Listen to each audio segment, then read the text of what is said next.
12મો અધ્યાય એટલા માટે ભક્તિ યોગ છે. ભગવાને કહ્યું કે મારા રૂપને માણવું હોય ને અર્જુન તો ભક્તિ જોઈએ. ભક્તિની શક્તિ વગર ના માણી શકાય. ભક્તિ શું? ભક્તિ કોને કહેવાય? અને ત્યારે 12મો અધ્યાય આખું ભક્તિ યોગ છે. તો અહીં જગદંબાએ જ્યાં ધારણ કર્યું વિરાટ રૂપ, દેવતાઓ ડરી ગયા. કારણ કે બધા જ દેવતાઓ એકબીજાના ખભા ઉપર ઊભા રહી જાય તોય માના અંગૂઠે પહોંચે એમ નથી શકે.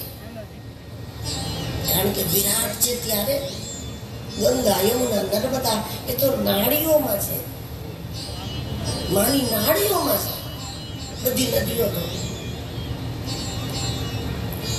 દેવતાઓ ભયભીત થયા અને એમણે ક્ષમા યાચના કરી અને કહ્યું કે હતા એવા થયા.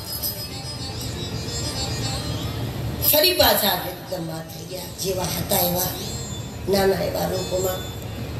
અને ત્યારે ખુદ માએ દેવતાઓને કહ્યું, મારા રૂપને જો તમારે જોવું હોય તો પેલા મારા રૂપના વિષયમાં શ્રવણ કરો.